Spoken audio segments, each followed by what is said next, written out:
Princípios básicos do comunismo. Primeira pergunta: que é o comunismo?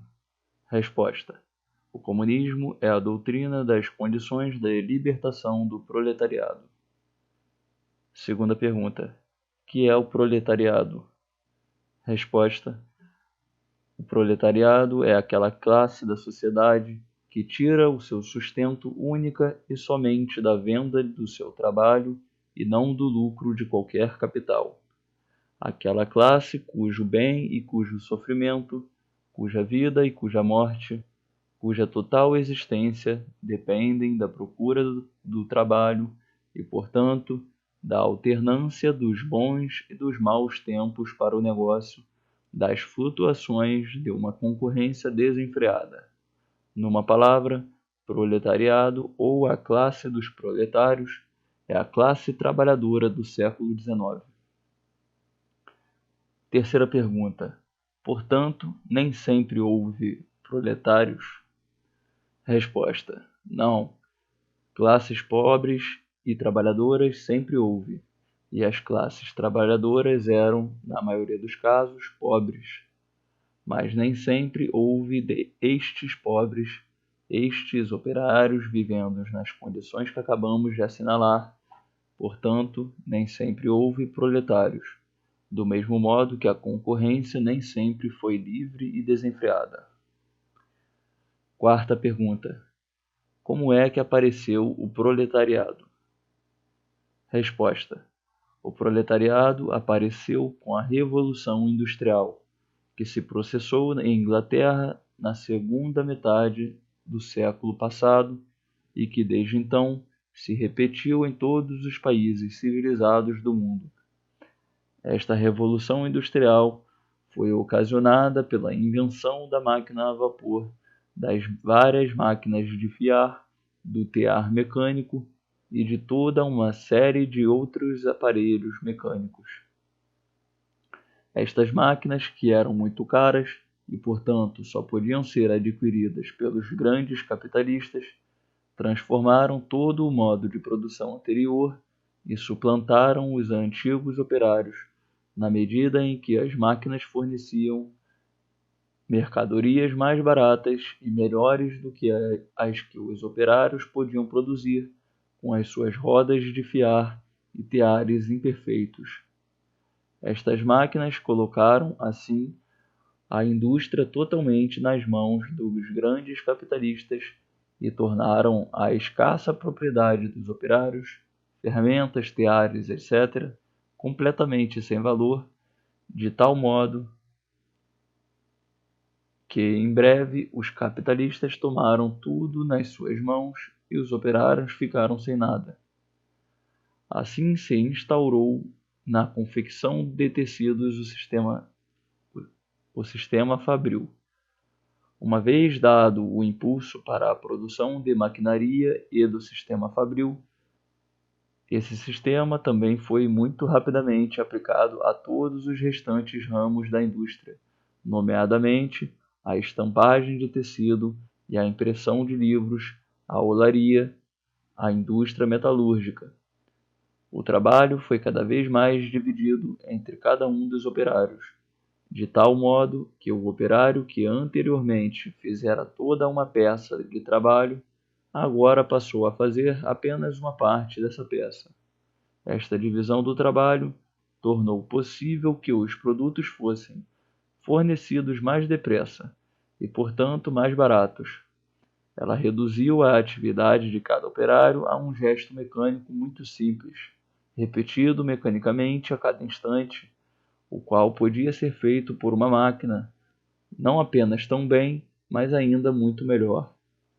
Deste modo, todos estes ramos da indústria caíram, um após o outro, sob o domínio da força do vapor, da maquinaria e do sistema fabril, da mesma maneira que a fiação e a tecelagem.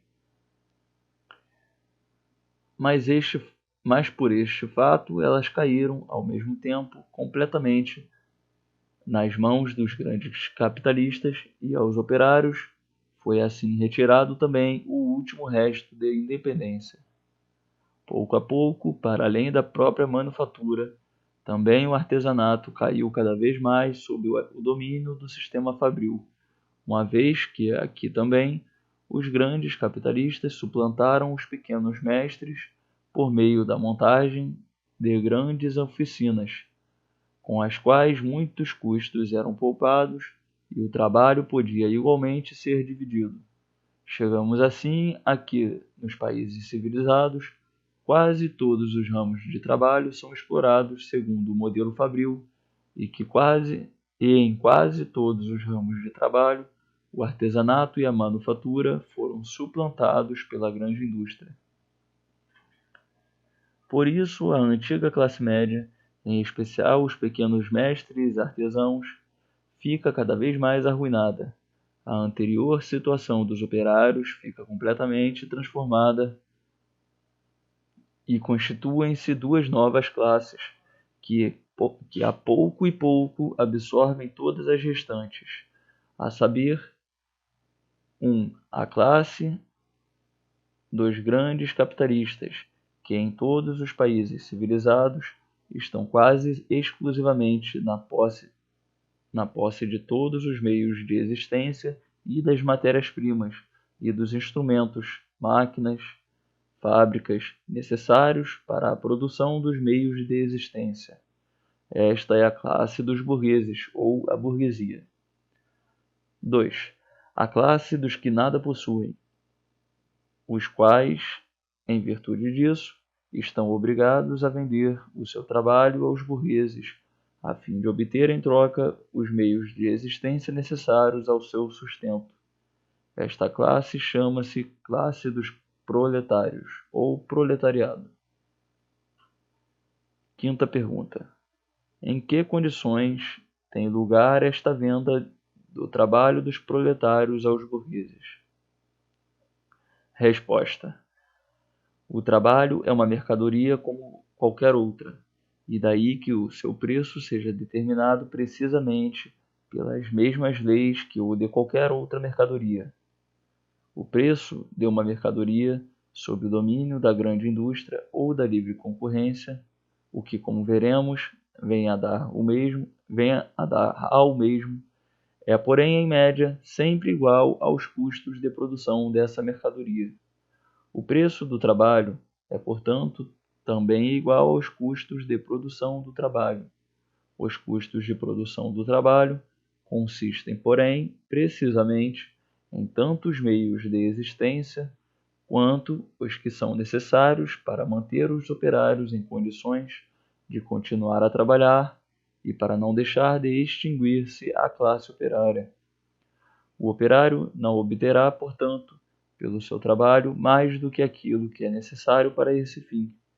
O preço do trabalho ou o salário será, portanto, o mais baixo possível, o mínimo que é necessário para o sustento. Pelo fato de que, porém, os tempos ora são piores, ora são melhores para o negócio, o operário ora receberá mais, ora receberá menos, tal como o fabricante receberá ora mais, ora menos pela sua mercadoria. Do mesmo modo, porém, que o fabricante, na média dos tempos bons e dos tempos maus para o negócio, não obtém pela sua mercadoria nem mais nem menos do que os seus custos de produção, também o operário, em média, não receberá nem mais nem menos do que aquele mesmo mínimo. Esta lei econômica do salário realizar-se-á tanto mais rigorosamente quanto mais a grande indústria se for apoderando de todos os ramos do trabalho. Sexta pergunta. Que classes de trabalhadores houve antes da Revolução Industrial? Resposta. Consoante as diversas etapas de desenvolvimento da sociedade, assim as classes trabalhadoras viveram em condições diversas e tiveram posições diversas relativamente às classes proprietárias e dominantes. Na antiguidade, os trabalhadores eram escravos dos proprietários, como ainda o são em muitos países atrasados. e inclusivemente na parte do sul dos Estados Unidos. Na Idade Média, eram servos dos nobres proprietários de terras, como ainda o são na Hungria, na Polônia e na Rússia. Na Idade Média e até a Revolução Industrial, houve ainda, além disso, nas cidades, oficiais artesãos que trabalhavam ao serviço de mestres pequeno-burgueses e, pouco a pouco, com o desenvolvimento da manufatura, apareceram os operários das manufaturas que já eram empregados por grandes capitalistas. Sétima pergunta. Como se diferencia o proletário do escravo? Resposta. O escravo está vendendo de uma vez para sempre. Está vendido de uma vez para sempre. O proletário tem de se vender a si próprio diariamente e hora a hora. O indivíduo escravo, propriedade de um senhor, tem uma existência assegurada, por muito miserável que seja, em virtude do interesse do senhor. O indivíduo proletário, propriedade, por assim dizer, de toda a classe burguesa, a quem o trabalho só é comprado quando alguém dele precisa, não tem a existência assegurada. Esta existência está apenas assegurada a toda a classe dos operários, a toda a classe dos proletários. O escravo está fora da concorrência, o proletário está dentro dela e sente todas as suas flutuações. O escravo vale como uma coisa, não como um membro da sociedade civil. O proletário é reconhecido como pessoa, como membro da sociedade civil. O escravo pode, portanto, levar uma existência melhor do que a do proletário, mas o proletário pertence a uma etapa superior do desenvolvimento da sociedade e está ele próprio numa etapa superior à do escravo. O escravo liberta-se ao abolir, de entre todas as relações de propriedade privada, apenas a relação de escravatura, e ao tornar-se, assim, ele próprio proletário. O proletário só pode libertar-se ao abolir a propriedade privada em geral. Oitava pergunta. Como se diferencia o proletário do servo? O servo tem a posse e o usufruto de um instrumento de produção, de uma porção de terra, contra a entrega de uma parte do produto ou contra a prestação de trabalho. O proletário trabalha com instrumentos de produção de outrem, por conta desse outrem, contra o recebimento de uma outra parte do produto. O servo entrega, o proletário recebe.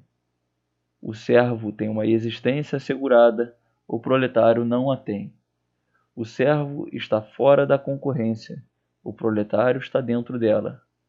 O servo liberta-se fugindo para as cidades e tornando-se aí artesão, ou dando ao seu amo dinheiro, em vez de trabalho e produtos, e tornando-se rendeiro livre, ou expulsando o senhor feudal e tornando-se ele próprio proprietário. Em suma, entretanto, de uma ou de outra maneira, na classe proprietária e na concorrência. O proletário liberta-se abolindo a concorrência, a propriedade privada e todas as diferenças de classes. Nona pergunta. Como se diferencia o proletário do artesão? Nota. Para esta resposta que falta, Engels deixou em branco meia página do manuscrito. Décima pergunta. Como se diferencia o proletário do operário manufatureiro? Resposta. O operário manufatureiro dos séculos XVI a XVIII ainda tinha quase sempre na sua posse um instrumento de produção, o seu tear, as rodas de fiar para a família, um pequeno terreno que cultivava nas horas vagas. O proletário não tem nada disso. O operário manufatureiro vive quase sempre no campo e em relações mais ou menos patriarcais com o seu amo ou patrão. O proletário vive, na maioria dos casos, em grandes cidades e está numa pura relação de dinheiro com o seu patrão. O operário manufatureiro é arrancado das suas relações patriarcais pela grande indústria, perde a propriedade que ainda possuía e só então se torna ele próprio proletário. 11ª pergunta. Quais foram as consequências imediatas da Revolução Industrial e da divisão da sociedade em burgueses e proletários? Resposta.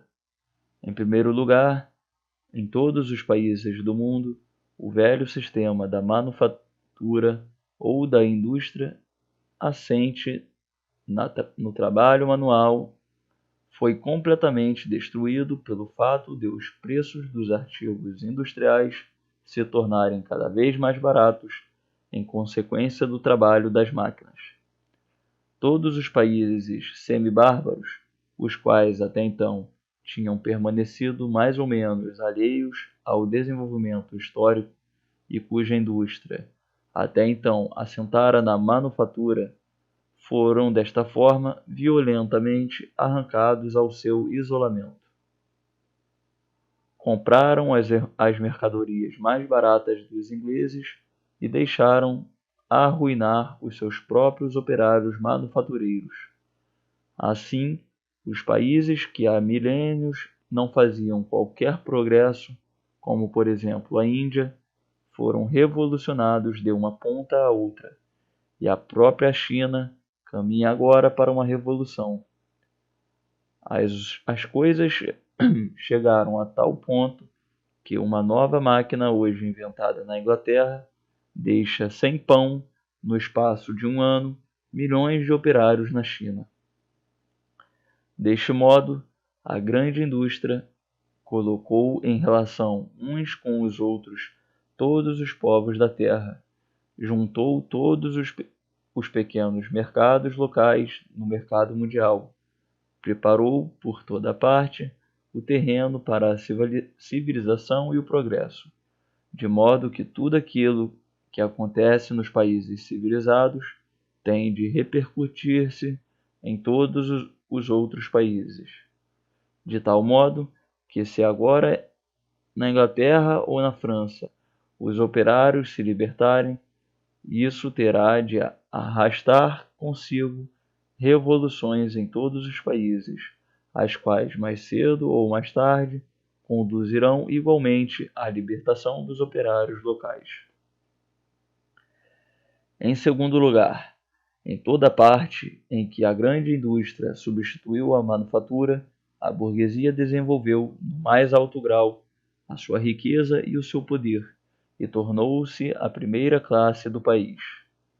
A consequência disto foi que, em toda parte onde isso aconteceu, a burguesia tomou nas suas mãos o poder político e desalojou as classes até então dominantes, a aristocracia, os burgueses das corporações e a monarquia absoluta que hoje representava a ambos. A burguesia aniquilou o poder da aristocracia, da nobreza, ao abolir os morgádios ou a inalienabilidade da propriedade fundiária e todos os privilégios da nobreza. Destruiu o poder dos burgueses das corporações ao abolir as corporações e os privilégios dos artesãos. A ambos substituiu pela livre concorrência, isto é, o estado da sociedade em que cada um tem o direito de explorar qualquer ramo da indústria e em que nada o pode impedir da exploração do mesmo, a não ser a falta do capital para tanto necessário. A introdução da livre concorrência e, portanto, a declaração pública de que, daí em diante, os membros da sociedade são apenas desiguais, na medida em que os seus capitais são desiguais, de que o capital se tornou o poder decisivo e de que, com isso, os capitalistas, os burgueses, se tornaram a primeira classe da sociedade. A livre concorrência é, porém, necessária para o começo da grande indústria, porque é o único estado da sociedade em que a grande indústria pode crescer. A burguesia, depois de ter aniquilado por esta forma o poder social da nobreza e dos burgueses das corporações, aniquilou-lhes também o poder político. Assim como na sociedade se elevou a primeira classe, proclamou-se também como a primeira classe politicamente. Fê-lo com a introdução do sistema representativo, que assenta na igualdade burguesa perante a lei, no reconhecimento legal da livre concorrência e que nos países europeus foi instaurado sob a forma da monarquia constitucional. Nestas monarquias constitucionais são apenas eleitores aqueles que possuem um certo capital, ou seja, apenas os burgueses elegem os deputados, e estes deputados burgueses, por meio do direito de recusar impostos, elegem um governo burguês. Em terceiro lugar, a Revolução Industrial, desenvolveu por toda a parte o proletariado na mesma medida em que desenvolveu a burguesia. Na proporção em que os burgueses se tornavam mais ricos, tornavam-se os proletários mais numerosos. Uma vez que os proletários somente por meio do capital podem ter emprego, e o capital só se multiplica quando emprega trabalho. A multiplicação do proletariado avança precisamente ao mesmo passo que a multiplicação do capital. Ao mesmo tempo, concentra tanto os burgueses como os proletários em grandes cidades, nas quais se torna mais vantajoso explorar a indústria, e com esta concentração de grandes massas num mesmo lugar, dá ao proletariado a consciência da sua força. Além disso, quanto mais a Revolução Industrial se desenvolve, quanto mais se inventam novas máquinas que suplantam o trabalho maquinal, tanto mais, como já dissemos, a grande indústria reduz os salários ao seu mínimo e torna, por este fato, a situação do proletariado cada vez mais insuportável. Deste modo, ela prepara, por um lado, com o descontentamento crescente e, por outro, com o poder crescente do proletariado, uma revolução da sociedade pelo proletariado. 12ª pergunta. Que outras consequências teve a Revolução Industrial? Resposta. A grande indústria criou, com a máquina a vapor e as outras máquinas, os meios para multiplicar até o infinito a produção industrial num tempo curto e com poucos custos. Sendo a produção tão fácil, a livre concorrência necessariamente decorrente desta grande indústria, muito depressa assumiu um caráter extremamente intenso. Um grande número de capitalistas lançou-se na indústria, e a breve trecho produzia-se mais do que podia ser consumido. A consequência disso foi que as mercadorias fabricadas não podiam ser vendidas e sobreveio uma chamada crise comercial. As fábricas tiveram de ficar paradas, os fabricantes caíram na bancarrota e os operários ficaram sem pão. Por toda a parte sobreveio a maior miséria. Depois de algum tempo, foram se vendendo os produtos em excesso. As fábricas voltaram a trabalhar, o salário subiu e, pouco a pouco, os negócios passaram a ir melhor do que nunca. mas não por muito tempo, já que de novo voltaram a produzir-se mercadorias em excesso e sobreveio uma nova crise, que seguiu precisamente o mesmo curso que a anterior. Assim, desde o começo deste século, a situação da indústria tem oscilado continuamente entre épocas de prosperidade e épocas de crise, e quase regularmente, de 5 em 5 anos ou de 7 em 7 anos, sobreveio uma destas crises, de todas as vezes conjugada com a maior miséria dos operários, com uma agitação revolucionária geral e com o maior perigo para toda a ordem vigente. 13ª pergunta. O que é que resulta destas crises comerciais que se repetem regularmente? Resposta.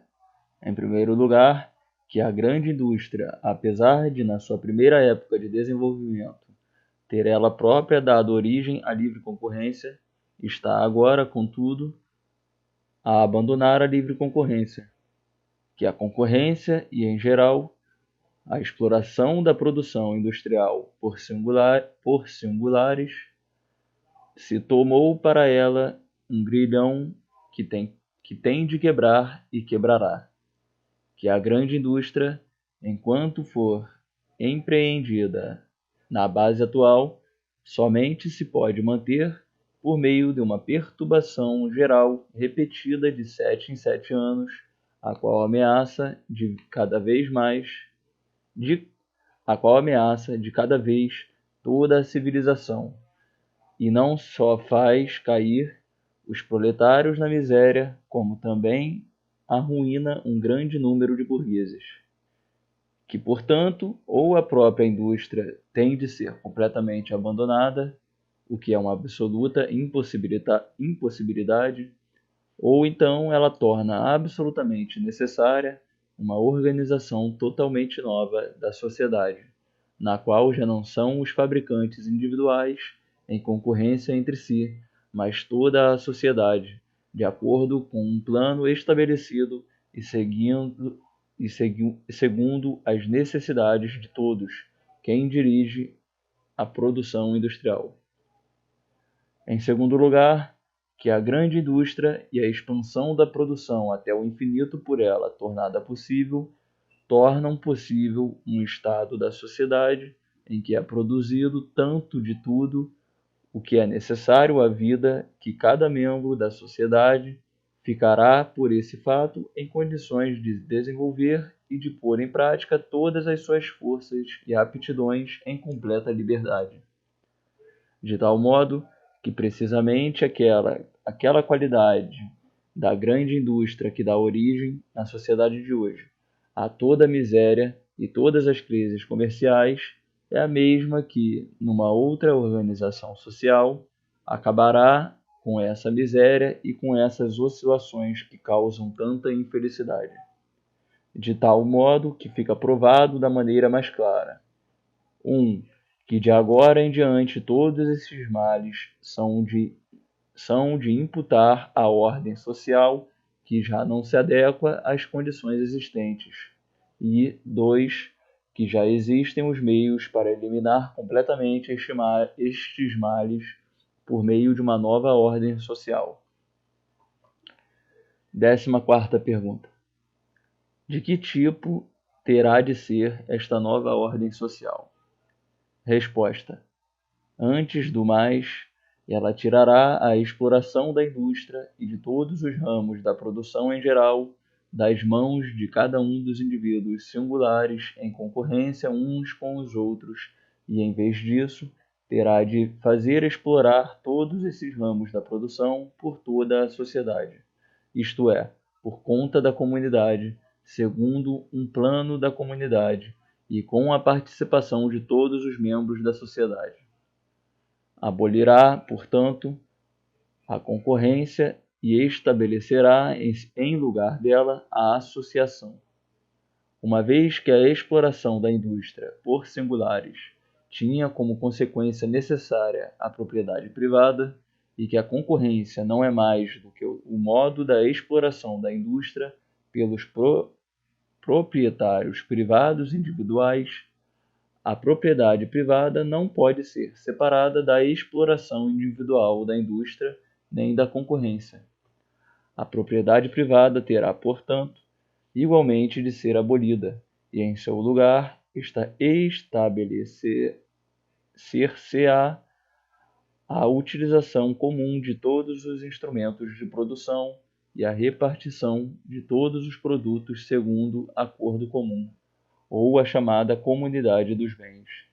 A abolição da propriedade privada é mesmo a expressão mais breve e mais característica desta transformação de toda a ordem social, necessariamente resultante do desenvolvimento da indústria, e por isso é com razão avançada pelos comunistas como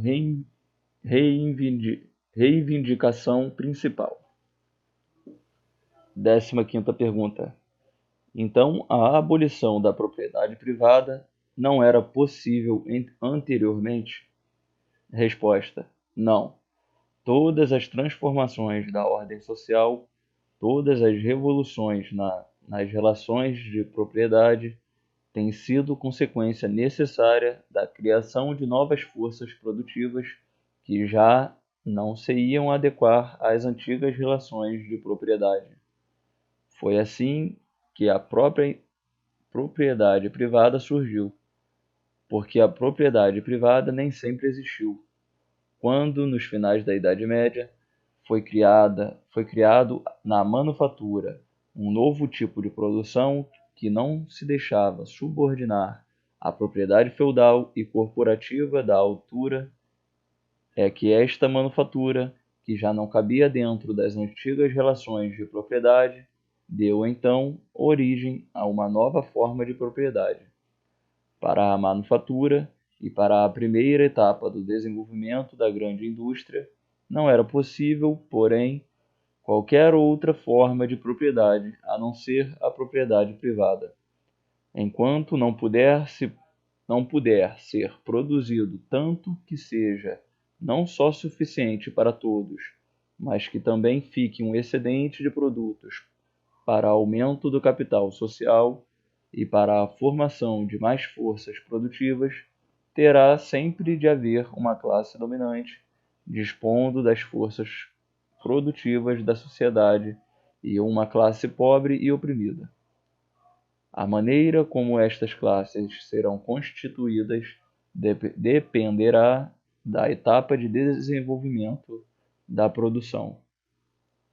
A Idade Média, dependente do cultivo da terra, dá-nos o barão e o servo. As cidades da Baixa Idade Média mostram-nos o mestre da corporação, o oficial e o jornaleiro. O século XVII tem o proprietário da manufatura e o operário manufatureiro. O século XIX, o grande fabricante e o proletário. É claro que até aqui as forças produtivas não estavam ainda tão desenvolvidas ao ponto de se poder produzir o suficiente para todos e de a propriedade privada se ter tornado para essas forças produtivas um grilhão e um entrave. Hoje, porém, quando, pelo desenvolvimento da grande indústria, se criaram, em primeiro lugar, capitais e forças produtivas numa quantidade nunca antes conhecida, e existem meios para, num curto lapso de tempo, multiplicar essas forças produtivas até o infinito, quando, em segundo lugar, essas forças produtivas estão concentradas nas mãos de poucos burgueses, enquanto a grande massa do povo se converte cada vez mais em proletários, enquanto a sua situação se torna mais miserável e insuportável, na mesma proporção em que se multiplicam as riquezas dos burgueses.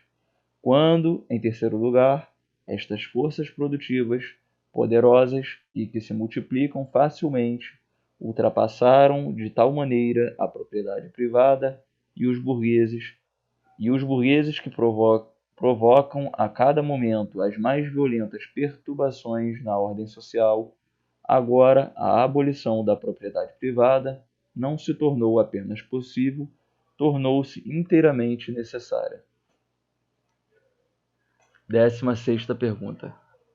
Será possível a abolição da propriedade privada por via pacífica? Resposta. Seria de desejar que isso pudesse acontecer, e os comunistas seriam certamente os últimos que contra tal se insurgiriam. Os comunistas sabem muitíssimo bem que todas as conspirações são não apenas inúteis, como mesmo prejudiciais. Eles sabem muitíssimo bem que as revoluções não são feitas propositada nem arbitrariamente, mas que em qualquer tempo e em qualquer lugar elas foram a consequência necessária de circunstâncias inteiramente independentes da vontade e da direção deste ou daquele partido e de classes inteiras. Mas eles também veem que o desenvolvimento do proletariado em quase todos os países civilizados é violentamente reprimido e que, deste modo, os adversários dos comunistas estão a contribuir com toda a força para uma revolução, acabando assim o proletariado oprimido por ser empurrado para uma revolução. Nós, os comunistas, defenderemos nos atos, tão bem como agora com as palavras, a causa dos proletários. 17ª pergunta. Será possível abolir a propriedade privada de um só golpe? Resposta. Não. Do mesmo modo que não se podem fazer aumentar de um só golpe as forças produtivas já existentes, tanto quanto é necessário para a edificação da comunidade. Por isso, a revolução do proletariado, que com toda a naturalidade vai se aproximando, só a pouco e pouco poderá, portanto, transformar a sociedade atual, e somente poderá abolir a propriedade privada quando estiver criada a massa de meios de produção necessária para isso. 18ª pergunta. Que curso de desenvolvimento tomará essa revolução? Resposta. Ela estabelecerá, antes do mais, uma Constituição democrática do Estado, e com ela, direta ou indiretamente, o domínio político do proletariado.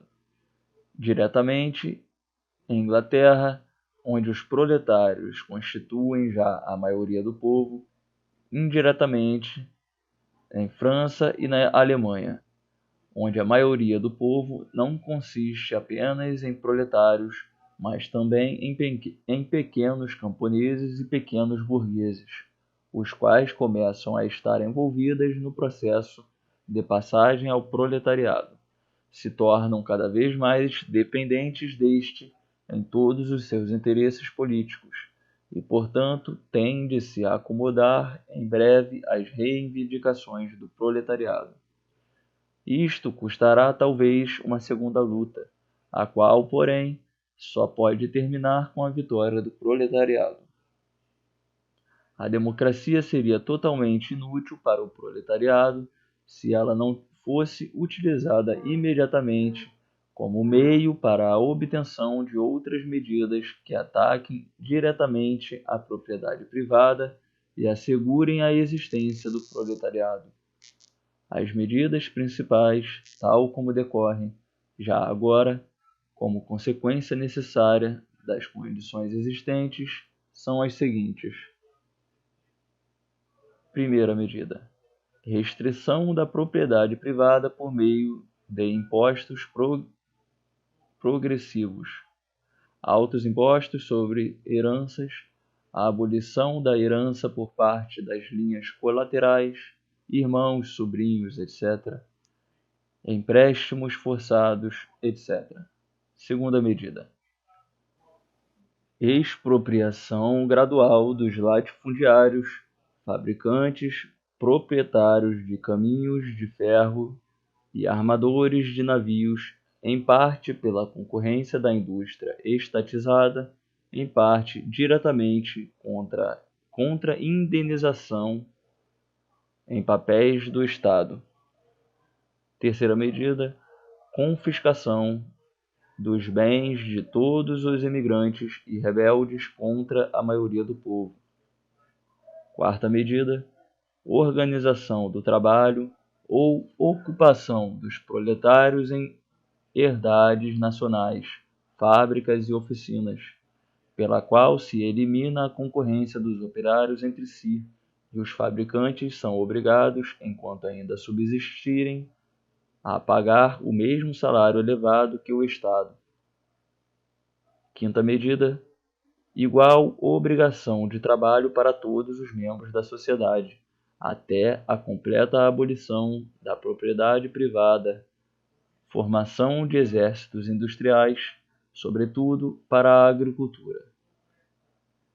Sexta medida, centralização do sistema de crédito e da banca nas mãos do Estado por meio de um Banco Nacional com capital do Estado e repressão de todos os bancos privados e banqueiros.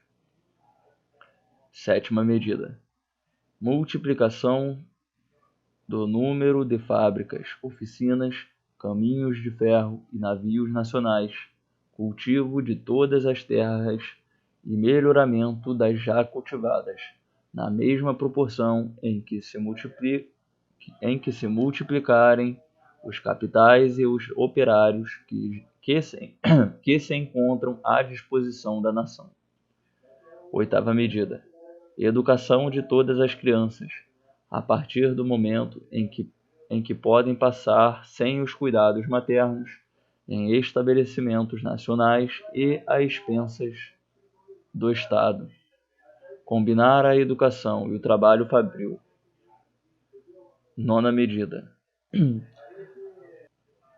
construção de grandes palácios nas herdades nacionais para habitações coletivas das comunidades de cidadãos que se dedicam tanto à indústria como à agricultura e que reúnam em si tanto as vantagens da vida citadina como as da rural, sem partilhar da unilateralidade e dos defeitos de ambos os modos de vida.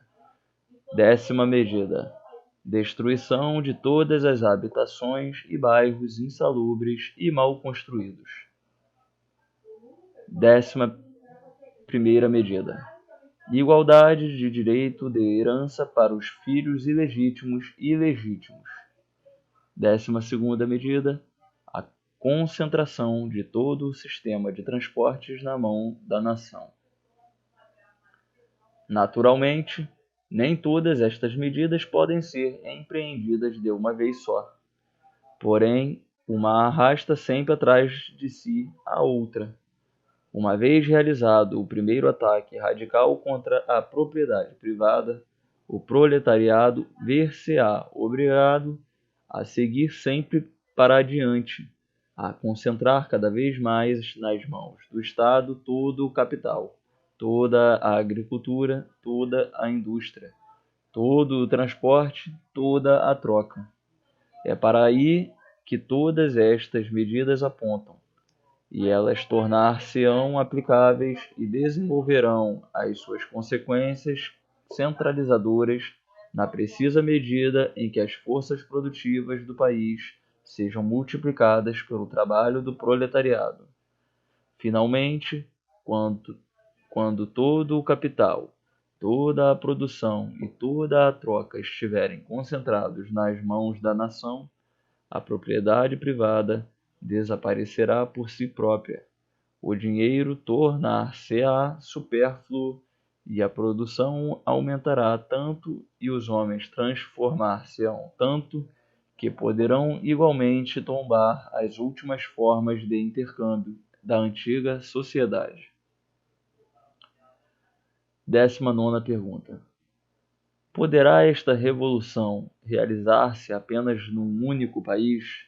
Resposta: não. A grande indústria, pelo fato de ter criado o mercado mundial, levou todos os povos da terra, e nomeadamente os civilizados, a uma tal ligação uns com os outros que cada povo está dependente daquilo que acontece a outro. Além disso, Em todos os países civilizados, ela igualou de tal maneira o desenvolvimento social que em todos esses países a burguesia e o proletariado se tornaram as duas classes decisivas da sociedade, e a luta entre elas e a luta principal dos nossos dias. A Revolução Comunista não será, portanto, uma revolução simplesmente nacional. Será uma revolução que se realizará simultaneamente em todos os países civilizados, isto é, pelo menos em Inglaterra, na África, em França e na Alemanha. Ela desenvolver-se-á em cada um destes países mais rápida ou mais lentamente, consoante um ou outro país possuir uma indústria mais avançada, uma maior riqueza, uma massa mais significativa de forças produtivas. Na Alemanha, ela será efetuada, portanto, mais lenta e dificilmente, em Inglaterra, mais rápida e facilmente. Ela terá igualmente uma repercussão significativa nos restantes países do mundo, transformará totalmente e acelerará muito o seu atual modo de desenvolvimento. Ela é uma revolução universal e terá, portanto, também um âmbito universal. 20ª pergunta: quais são as consequências da abolição final da propriedade privada? Resposta: pelo fato de a sociedade retirar das mãos dos capitalistas privados o usufruto de todas as forças produtivas e meios de comunicação, assim como a troca e a repartição dos produtos, e os administrar segundo um plano resultante dos meios disponíveis e das necessidades de toda a sociedade, serão eliminadas antes do mais todas as consequências nefastas que agora ainda se encontram ligadas à exploração da grande indústria.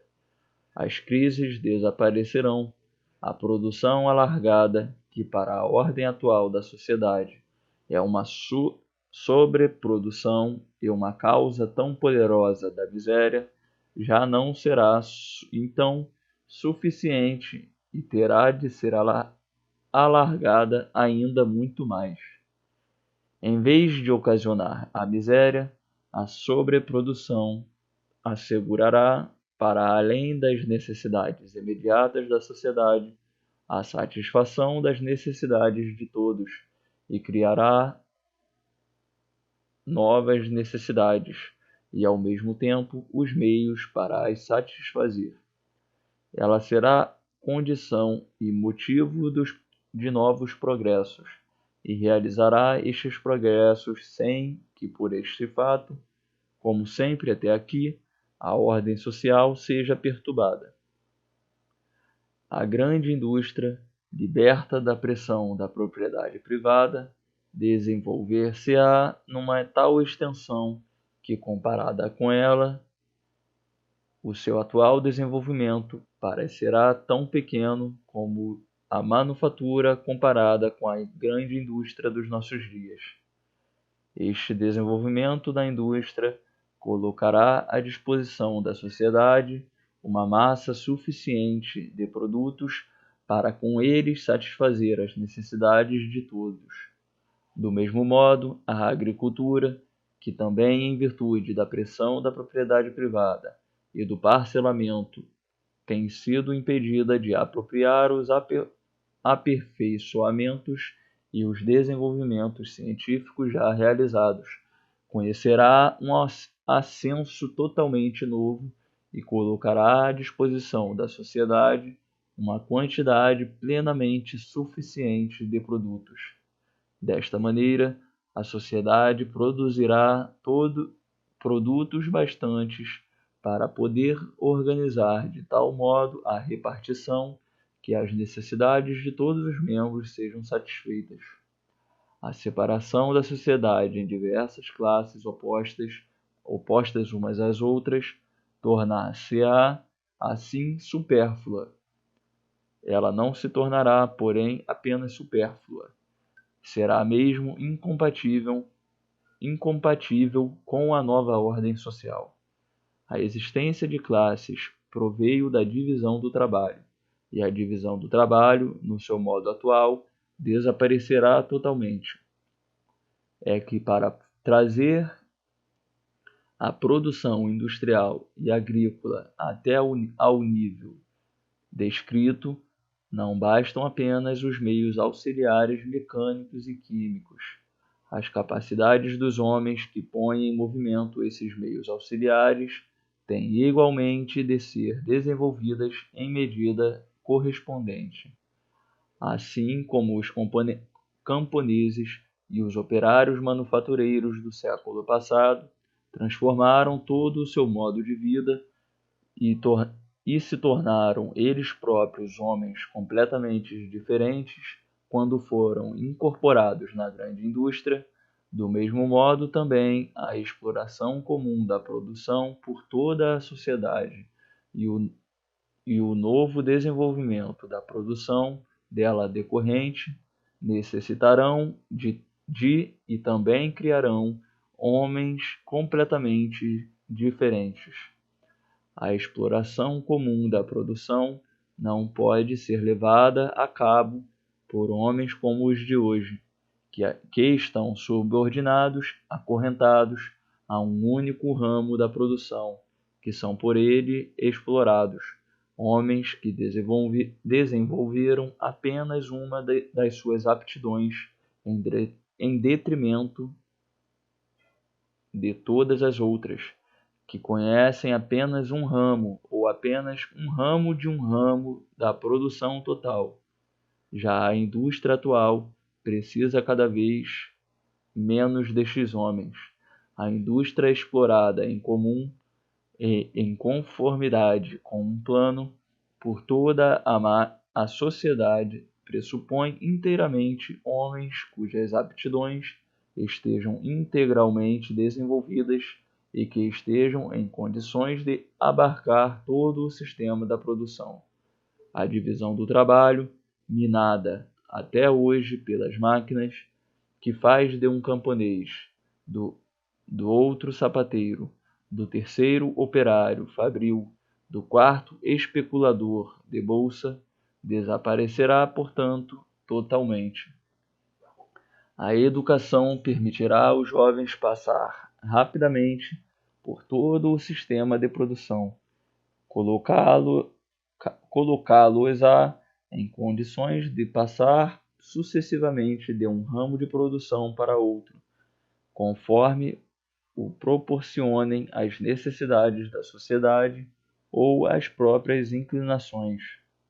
Retirar-lhes-á, portanto, o caráter unilateral que a atual divisão do trabalho impõe a cada um deles. Deste modo, a sociedade organizada numa base comunista dará aos seus membros oportunidade de porem em ação integralmente as suas aptidões integralmente desenvolvidas. Com isso, porém, desaparecerão também necessariamente as diversas classes, de tal maneira que, por um lado, a sociedade organizada numa base comunista é incompatível com a existência de classes, e, por outro lado, a edificação dessa sociedade fornece ela própria os meios para suprimir essas diferenças de classe. Decorre daqui, por conseguinte, que a oposição entre a cidade e campo desaparecerá igualmente. A exploração da agricultura e da indústria pelos mesmos homens, em vez de por duas classes diferentes, é já por causas totalmente materiais uma condição necessária da associação comunista. A dispersão da população rural pelo campo, a par da concentração da população industrial nas grandes cidades, É uma situação que apenas corresponde a um estádio ainda não desenvolvido da agricultura e da indústria, um impedimento já hoje muito sensível para todo o desenvolvimento ulterior. A associação geral de todos os membros da sociedade para a exploração comum e planificada das forças de produção, a expansão da produção num tal grau que satisfaça as necessidades de todos, a liquidação da situação em que as necessidades de uns são satisfeitas à custa dos outros, a aniquilação total das classes e dos seus antagonismos, o desenvolvimento integral das capacidades de todos os membros da sociedade por meio da eliminação da divisão do trabalho até agora vigente, por meio da educação industrial, por meio da troca de atividades, por meio da participação de todos nos prazeres criados por todos, por meio da fusão da cidade e do campo. Eis os resultados principais da abolição da propriedade privada. 21ª pergunta. Que influência exercerá a ordem social comunista sobre a família? Resposta. Ela fará da relação de ambos os sexos uma pura relação privada, que diz respeito apenas às pessoas que nela participam e em que a sociedade não tem de imiscuir-se. Ela pode